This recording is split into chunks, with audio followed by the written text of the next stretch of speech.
First contact gone wrong. High Admiral Tezra of the Kilari Empire stood motionless on the command deck of the Eternal Dawn, her iridescent scales reflecting the distant starlight. The massive warship, along with its escort fleet of 30 vessels, had just emerged from hyperspace at the edge of what the primitives called the Sol system. Their intelligence suggested this was humanity's home system, a species that had barely mastered faster-than-light travel. The mission was supposed to be simple, a standard intimidation display followed by the inevitable surrender of yet another young species to the Kilari Empire's protection. It had worked countless times before across 3 spiral arms of the galaxy. Show overwhelming force, demand submission, and add another protectorate to the Empire's growing collection. Multiple contacts detected, Admiral, announced First Observer Krell, his sensory tendrils writhing with confusion. Human vessels. But their formation is unlike anything in our database. Tezra's inner eyelids flickered with interest. Through the main viewport, she could see them. Dozens of human ships arranged in what appeared to be a deliberately scattered pattern. Their vessels were ugly things by Kilari standards, all sharp angles and exposed weapon hardpoints, lacking the elegant biomechanical aesthetics of Imperial engineering. Open communications on all frequencies, Tezra commanded. Let us show these humans the futility of resistance. But before her communications officer could comply, the scattered human fleet began to move. Not in retreat, as expected, but in a complex dance that seemed to defy conventional tactical doctrine. Ships that appeared to be destroyers suddenly accelerated to speeds that should have been impossible for vessels their size. What looked like lumbering carriers split apart into smaller, more agile craft. Energy signatures are fluctuating. Admiral, Krall reported, his voice tight with concern. They're using some kind of masking technology.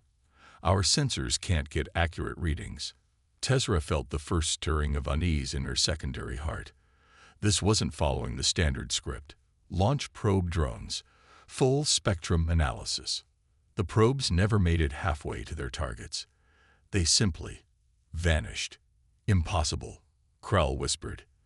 The humans are generating localized gravity distortions. They're creating micro-singularities. Tezra's mandibles clicked in agitation. Impossible. Their technology level is centuries behind such capabilities. Our intelligence. Incoming. The warning came too late. The human fleet's scattered formation suddenly made terrible sense. They had arranged themselves in a 3-dimensional geometric pattern that created a resonance field. Each ship was a node in a vast energy web, and the Kilari fleet had sailed right into the center of it. Space itself seemed to twist. 3 Kilari cruisers simply ceased to exist, their atomic structure torn apart by forces that, according to all Imperial understanding of physics, a young species like humanity shouldn't have been able to harness. Full retreat, Tezra ordered, her carefully maintained composure cracking. Emergency temporal shift. But the humans had anticipated this too. As the Kilari ships attempted to activate their temporal drives, they found themselves trapped in a complex web of intersecting gravitational fields. The humans hadn't just developed countermeasures to Imperial technology. They had turned the very principles behind it into a weapon. Message incoming, the communications officer announced, his voice trembling. Text only. The words appeared on Tezra's neural interface, simple and devastating in their implications. The Sol system is protected. You have witnessed a fraction of our defensive capabilities. Retreat now and carry this message to your empire. Humanity will not be intimidated, will not be subjugated, and will not be underestimated. This is your only warning. As her fleet limped away from the Sol system, having lost a quarter of their ships without the humans firing a single conventional weapon, Tezra realized that the Kilari Empire had made a catastrophic mistake. They had judged humanity by their apparent technological level, by their crude aesthetics and short history of space travel. They hadn't accounted for human ingenuity, for their ability to take basic principles of physics and turn them into weapons of mind-bending power, for their willingness to completely ignore conventional military doctrine in favor of solutions that no sane species would even consider. In her 9 centuries of service to the Empire, Tezra had never failed a mission. But as she composed her report to the Imperial Council, she knew this failure would save countless lives. The humans weren't merely another young species to be absorbed into the Empire. They were something new, something dangerous, something that had looked at the established rules of space warfare and decided to rewrite them completely. The Kilari Empire had sought to teach humanity its place in the galaxy. Instead, humanity had taught them a lesson. Never judge a species' capabilities by their apparent level of technology. Judge them by their capacity to innovate, to adapt, and to turn their very limitations into strengths. As the eternal dawn limped home through hyperspace, Tezra knew the galaxy would never be the same. Humanity had announced its presence not with a whimper, but with a revolution in warfare that would send shockwaves through every major civilization in known space. The age of comfortable imperial superiority was over. The age of humanity had begun. The ICO Protocol. Dr. Maya Chen stood before the United Earth Defense Council, her holographic presentation showing the aftermath of humanity's first encounter with the Kilari Empire. The council chamber was silent as 3-dimensional images of the battle's aftermath rotated in the air. Fragments of Kilari ships being studied by research vessels, their biomechanical components still pulsing with residual energy. The Echo Protocol worked better than we anticipated, Maya explained, her voice steady despite the weight of her revelation. Not only did we successfully mask our true technological capabilities, but we also managed to turn their own assumptions against them. Admiral James Rodriguez, his dark eyes reflecting the holographic display, leaned forward. "And you're certain they'll return? This wasn't enough to deter them permanently." Maya's expression hardened. The Kilari Empire spans 3 spiral arms of the galaxy, Admiral. They've conquered or protected hundreds of species. What we showed them was revolutionary, yes, but it was just the first layer of our defense strategy. They'll be back, not just because their pride demands it, but because we've now become the most significant threat to their dominion. The Chamber's eye assistant projected new data streams, showing the analysis of Kilari weapon signatures and their fleet movements since the encounter. They were regrouping, but more importantly, they were studying, learning, adapting. The Echo Protocol was designed to be more than just a defensive system, Maya continued. It's a message. Every seemingly impossible feat we demonstrated was carefully calculated to tell a story, one that will spread through their empire and beyond. She gestured, and the holographic display shifted to show the complex mathematical models underlying humanity's breakthrough. We didn't actually create micro-singularities or bend spacetime in impossible ways. What we did was far more elegant. We made them think we did. The Echo Protocol uses relatively simple technologies in ways no other species has considered, creating effects that appear to violate their understanding of physics. The council members exchanged glances. They had approved the development of the Echo Protocol years ago, but few had grasped its true implications until now. Their entire civilization is built on the principle of technological superiority, Maya explained. They believe advancement follows a linear path, that you can't have capability B without first mastering capability A. We showed them something that, by their understanding, shouldn't be possible without technologies they know we don't possess. Admiral Rodriguez smiled grimly. We didn't just bloody their nose. We made them question everything they think they know about technological development. Exactly. Maya brought up new simulations, showing the predicted response patterns of various alien civilizations to the demonstration. The Kilari will be back, but they'll be overcautious, second-guessing everything they think they know about us. They'll waste resources looking for technologies we don't have, preparing for weapons that don't exist, all while we continue to develop our actual capabilities. The Council's president, Dr. Sarah Mbeke, raised her hand. And the risk, if they discover the truth behind the Echo Protocol. Maya's expression remained confident. That's the beauty of it, Madam President. By the time they figure out how we actually accomplished what we did, we'll have developed even more innovative applications of basic principles they've overlooked. The Echo Protocol isn't just a defensive system. It's a perpetual motion machine of strategic uncertainty. The holographic display shifted again, showing the next phase of the protocol. The council members leaned forward, their faces illuminated by the complex diagrams and simulation data. We've already begun Phase 2, Maya revealed. While they're trying to understand how we supposedly manipulated gravity fields, we're implementing completely different principles. Each defensive layer uses fundamental physics in ways their doctrine says is impossible or impractical. We're not just fighting their ships, we're fighting their entire approach to technological development. Admiral Rodriguez stood, his decision made. How soon can we implement the next phase? It's already active, Maya replied. The sensor nets we deployed after the battle aren't just gathering intelligence, they're laying the groundwork for what comes next. When the Kilari return, they won't just face another impossible defense. They'll encounter something that challenges their basic understanding of how space warfare works.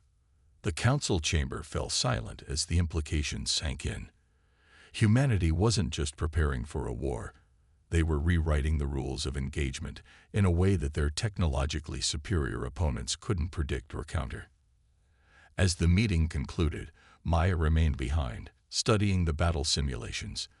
The Echo Protocol had been born from humanity's greatest strength, the ability to look at established principles and see possibilities that other species, bound by their own technological orthodoxy, couldn't imagine. The Kilari Empire had spent millennia perfecting their technology. Humanity had spent those same millennia perfecting their ability to innovate, to adapt, and to think beyond conventional limitations. In the coming conflict, that difference would prove decisive. The next phase was ready. All they had to do now was wait for the Empire to make its move, not realizing that every second of delay only made humanity's position stronger. The Echo Protocol wasn't just a defense strategy. It was a revolution in the making, and its ripples would soon be felt across the galaxy. Operation Lighthouse. The Kilari invasion fleet emerged from hyperspace with overwhelming force, 300 ships strong, led by Grand Admiral Soth himself. Their biomechanical vessels formed a perfect sphere of destruction, designed to counter the tactical formation that had proved so devastating in their first encounter with humanity. But the Sol system was empty. No defense fleet, no orbital stations, no sign of the gravitational weapons that had humbled their previous expedition. Just the distant blue marble of Earth, seemingly unprotected. Grand Admiral Soth, his crystalline exoskeleton gleaming under the bridge lights, felt his suspicion deepen. Full sensor sweep, maximum resolution, find their fleet. The Kilari's most advanced detection systems probed the space around them, searching for any sign of humanity's revolutionary technology. They found nothing. My lord, First Strategist Ven reported, her neural interfaces pulsing with confusion. Preliminary scans show minimal defensive installations, no gravity manipulation signatures, no temporal distortion fields, just basic orbital satellites and debris. Soth's secondary hearts beat in an irregular pattern. This was wrong. All wrong. The humans had demonstrated capabilities that should have taken centuries to develop. Their absence now defied all strategic logic. Launch probe swarms, he commanded. I want every cubic meter of this system mapped. The probes launched, thousands of them, each equipped with sensors that could detect the slightest quantum fluctuation. They spread through the solar system in a carefully choreographed pattern, ready to unveil whatever clever trap the humans had prepared. That's when Operation Lighthouse began. The first sign was subtle, a slight delay in the probe transmissions. Then the delays began to form patterns. Complex, rhythmic patterns that seemed to dance through subspace. My lord, Ven's voice had risen an octave. The probe signals. They're resonating with something. Some kind of network. Before Xoth could respond, space itself seemed to sing. The delayed probe signals had created a cascading wave of quantum entanglement, linking every piece of debris, every satellite, every speck of dust in the system into a vast, interconnected web. Impossible, Xoth whispered, but he was beginning to understand that impossibility was humanity's specialty. The quantum network pulsed, and suddenly every piece of space debris became a node in a vast computational array. The humans hadn't built massive defensive installations. They had turned their entire solar system into one giant defensive system. Energy surge. The warning came too late. The quantum network activated, and the laws of physics seemed to hiccup. The Kilari fleet's perfect sphere formation became its own worst enemy as space itself began to fold and ripple between their ships. "They've weaponized our sensor signals," Ven realized, horror creeping into her voice. "The probes, they're not just detecting the network, they're powering it." Soth watched in disbelief as his mighty fleet began to come apart, not through destructive force, but through the subtle manipulation of fundamental forces. Ships that should have been side by side found themselves separated by impossible distances. Formations that had been practiced to perfection became meaningless as space itself refused to maintain consistent properties between vessels. "Shut down all sensors," he commanded. "Cease probe transmissions." But it was too late. The quantum network had achieved critical resonance. Each attempt by the Kilari fleet to understand what was happening only fed more energy into the system. Their own technological sophistication had become a weapon against them. That's when the human ships finally appeared, emerging from what seemed to be normal space, but somehow bypassing all the distorted regions that plagued the Kilari fleet. Their formation was different this time, but no less effective. While the Kilari ships struggled to maintain position in the quantum storm, the human vessels moved with perfect precision, as if they had practiced fighting in this impossible environment. A transmission cut through the chaos, text only, just like before. "Welcome to the Sol System Defense Network. You are experiencing the effects of Operation Lighthouse. Your own sensor probes are now part of our defensive grid. Each attempt to analyze the situation will only increase its effectiveness. You have two options: immediate withdrawal or total incapacitation. You have 5 minutes to decide." Xoth, Supreme Commander of the greatest fleet in 3 spiral arms, felt something he had never experienced before. Checkmate. The humans hadn't just developed new weapons. They had turned basic scientific principles into a battlefield where conventional military power meant nothing. "All ships, emergency withdrawal," he ordered, his pride crumbling before the weight of this new reality. "Get us out of this system."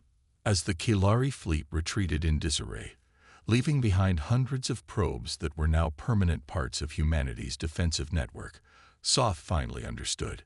The humans hadn't needed to build massive weapons or impossible technologies.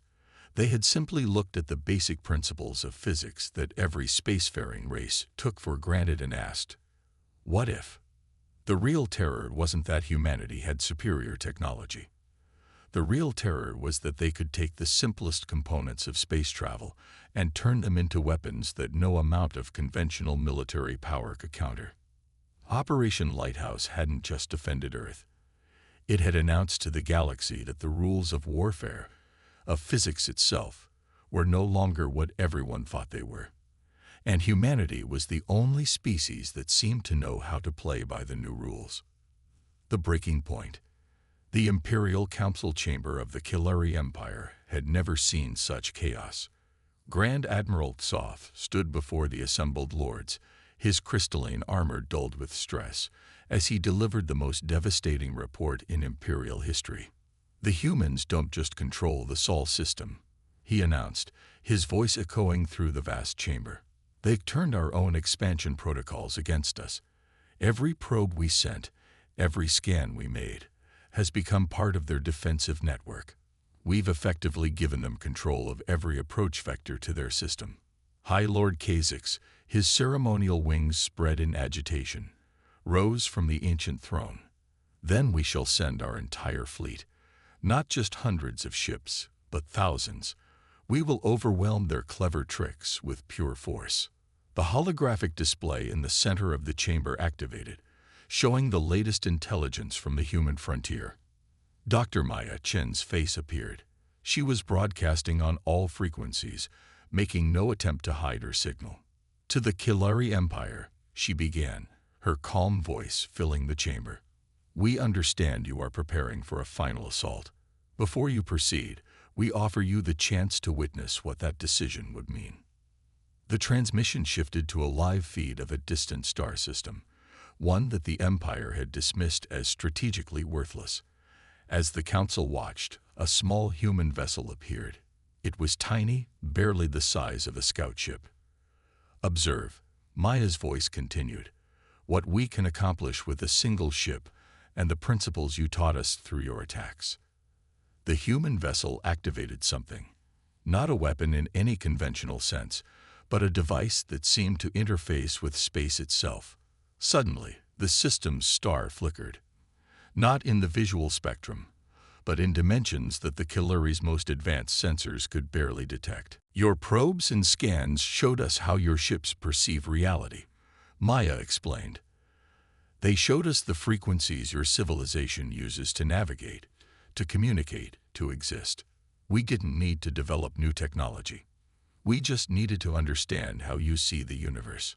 The star flickered again, and suddenly every Kilari sensor watching the demonstration went dark. When they came back online, the star appeared normal to visual observation, but something fundamental had changed. We've adjusted the quantum resonance of this star's electromagnetic field, Maya revealed. To human ships and sensors, it remains perfectly navigable. To Kilari biomechanical systems, it's now essentially invisible, a blind spot in space that your ships cannot safely navigate. We can create these blind spots anywhere, at any time, with minimal energy expenditure. The council chamber erupted in shocked whispers. What the humans were demonstrating wasn't just a weapon. It was control over the very fabric of reality as the Kilari perceived it. We've prepared similar modifications throughout random sectors of space, Maya continued. Your next assault fleet would be flying blind, unable to trust their own sensors, never knowing which regions of space have been rendered unnavigable to their systems.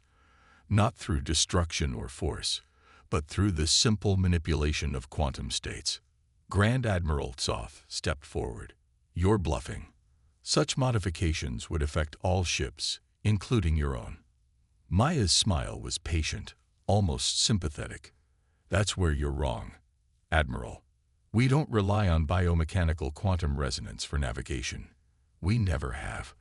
What you see as a fundamental aspect of space travel, we see as just one of many options. Your strength, your technological sophistication, has become your weakness. The demonstration concluded with the human ship casually navigating through what Kilari sensors now registered as a complete void, a region of space that, to their most advanced technology, might as well not exist. High Lord Kha'Zix sank back onto the ancient throne. How? He whispered. How can they do this with such primitive technology? Because, Soth replied, finally understanding, they never developed their technology to match ours.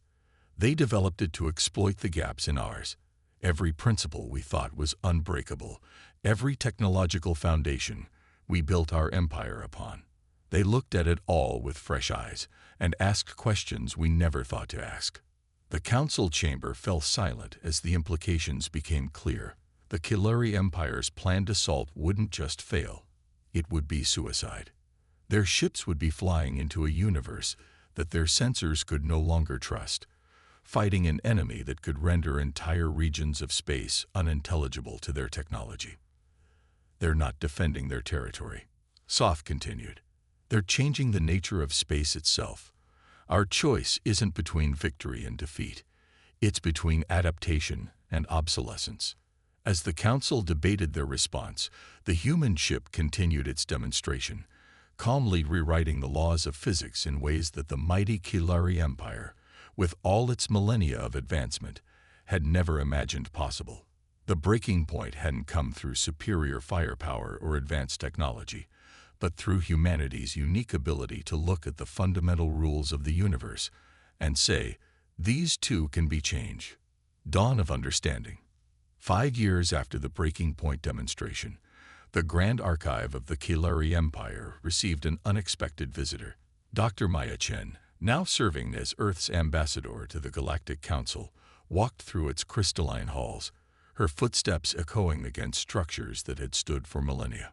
High Scholar Ven, formerly first strategist of the invasion fleet, guided her through the vast repository of knowledge. The scholar's neural interfaces pulsed with a mixture of anxiety and curiosity as they approached the newly established Human Sciences Wing. I must admit, Ven said, gesturing to the extensive displays, your species has fundamentally changed how we approach technological development. Every major civilization in known space is having to reevaluate their basic assumptions. Maya paused before a holographic display showing the quantum resonance modifications that had rendered entire sectors invisible to Kilari sensors. That was never our intent, you know. We didn't set out to revolutionize galactic science. We simply couldn't match your level of technological advancement, so we had to think differently. The display shifted, showing the progression of human innovations, from the Echo Protocol to Operation Lighthouse, and finally to the breaking point demonstration. Each breakthrough wasn't a new technology, but a new way of thinking about existing principles. That's what we failed to understand, Ven admitted, her crystalline features reflecting the shifting lights. We saw technology as a linear progression, primitive to advanced, simple to complex. We never considered that a younger species might simply approach the same principles from a completely different angle. They'd reached the center of the wing, where a replica of the small human ship that had changed the star's quantum signature stood. Around it, thousands of Kilari scholars and scientists from other species studied the principles behind its operation. The most remarkable thing, Ven continued, is that once you showed us these possibilities, we began to see them everywhere. Principles we had dismissed as impractical or impossible suddenly revealed new potential. Your species didn't just defend itself. You gave the galaxy a new way of thinking. Maya smiled. That's the real reason we're here today, isn't it? Not just for the official diplomatic recognition of Earth, but for this. She gestured to the surrounding archives. Knowledge exchange. Ven's neural interfaces pulsed with agreement. The Imperial Council has approved the first joint research initiative between our species, not as conqueror and subject, but as equals. Your approach to physics, combined with our advanced technology, the possibilities are endless. They reached a new section of the archive, still under construction. The sign above it read Theoretical Applications Division, in both Kilari script and English. We've already begun receiving applications from scholars across the galaxy, Ven explained. Species that have been part of the Empire for centuries want to learn the human approach to problem solving. They're calling it perspective physics, the idea that the observer's way of thinking about natural laws can be as important as the laws themselves. Maya ran her hand along the crystalline walls, watching the patterns of light follow her touch, and the Empire is comfortable with this level of change, with challenging thousands of years of established doctrine. We had no choice, Ven replied simply. Your species showed us that there was an entire universe of possibilities we had never considered. The Empire grew powerful through technological superiority, but you showed us that true advancement comes from being willing to question everything we think we know. They reached a window overlooking the capital city, where ships from dozens of species now docked freely. Among them were several human vessels, their distinctive designs standing out among the organic curves of imperial architecture. The breaking point wasn't just about military power, Maya observed. It was about breaking free from predetermined paths of development, about recognizing that progress doesn't have to follow a single trajectory. Ven's crystalline features shifted in what Maya had learned was the Kilari equivalent of a smile. Indeed. And now, as we stand at the dawn of this new understanding, I find myself wondering, What other impossible things will we achieve once we learn to see the universe through each other's eyes? The answer to that question was already taking shape in laboratories and research centers across the galaxy. Species that had once competed for military dominance were now racing to develop new applications of fundamental principles. The human perspective had sparked a renaissance of innovation, proving that sometimes the most advanced technology wasn't about building something new, but about seeing what was already there in a new way. As Maya prepared to address the first class of the Joint Research Initiative, she reflected on how far both species had come. The Kilari had learned that true power lay not in technological superiority, but in the ability to adapt and see new possibilities. Humanity had gained not just survival, but the opportunity to help guide the galaxy's scientific development in a new direction. The age of rigid technological progression was over. The age of infinite perspective had begun, and with it, the promise of discoveries that even humanity hadn't imagined possible. In the end, the greatest victory wasn't in defeating an enemy, but in transforming them into partners in exploration of the universe's true potential.